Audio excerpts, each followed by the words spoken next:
নমস্কার, কেমন আছেন সবাই? আশা করি ভালো আছেন। আমার নতুন একটি ভিডিওতে সবাইকে স্বাগত। আগের দিন আপনাদেরকে বলেছিলাম না যে আমরা মেট্রো করে বেড়াতে গিয়েছিলাম, তো আমরা এই মলটাতে এসেছিলাম। এই মলটা আসলে মেট্রো কানেক্টেড। এই মলটাতে আসার জন্য আপনি মেট্রোতে ঘুমিয়ে ঘুমিয়ে আসতে পারেন, কোনো অসুবিধে নেই, কারণ একদম মেট্রো দাঁড়াবে পুরো মলের মাঝখানে। কোনো চিন্তা করার দরকার নেই। একদম নামবেন, দেখবেন মল অফ কাতার, এই যে বড় বড় লেখা আছে ওয়েলকাম টু মল অফ কাতার, যেটা দিয়ে আমরা হেঁটে হেঁটে এলাম। জাস্ট ওইটা একটু হাঁটতে হবে, বাস, তারপরেই আপনি মলে ঢুকতে পারবেন। এই যে এদিক দিয়ে যাচ্ছি আমরা। এই যে ছোট যে জায়গাটা দেখছেন, এটা একটা বাচ্চাদের ছোট্ট করে একটা প্লে এরিয়া। বসে বসে এখানে অ্যাক্টিভিটিস করতে পারে বাচ্চারা। এখানে পেন্টিং, কেউ বসে বসে কোনো কম্পিউটার গেম এরকম খেলতে পারে। এই যে ডিজাইনটা দেখছেন ওপর থেকে ঝোলানো আছে, এটা হচ্ছে মেয়েদের জুতোর হিল, ওইভাবেই ডিজাইন করা আছে।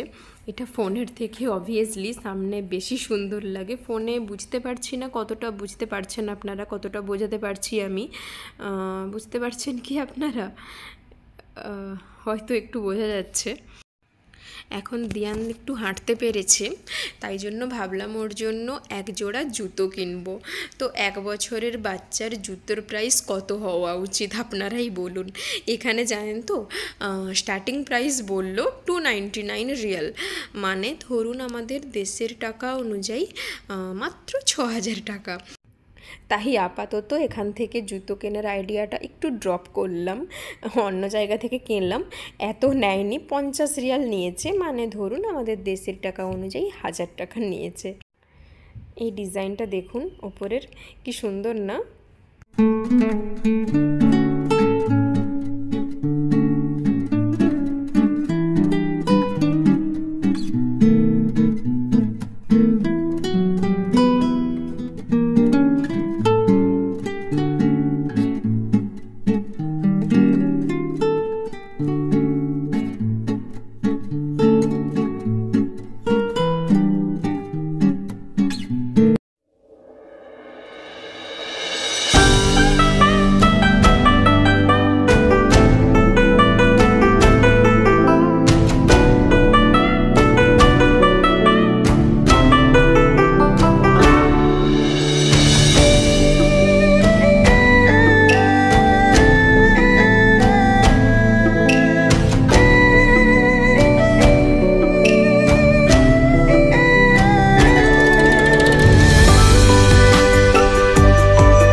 একটু আগে যে গাছগুলো দেখলেন আপনারা, ওগুলো অরিজিনাল, ওইভাবেই ওরা ডিজাইন করে লাগিয়েছে। এগুলো কোনো আর্টিফিশিয়াল বা প্লাস্টিক জাতীয় কিছু নয়, অরিজিনাল গাছই ওরা লাগিয়েছে। এই যে এগুলো দেখুন, ডাইনিং এরিয়াগুলো খুব সুন্দর করে ওরা ডেকোরেট করেছে। এই যে আমরা এবারে ফুড কোর্টে যাচ্ছি।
ফাইনালি ঘোরাঘুরির পর খিদে পেয়ে গিয়েছে। এখন সামনে এই যে KFC, এটা দেখে আরও বেশি খিদে পেয়ে গেল। ওকে, টাটা, বাই বাই।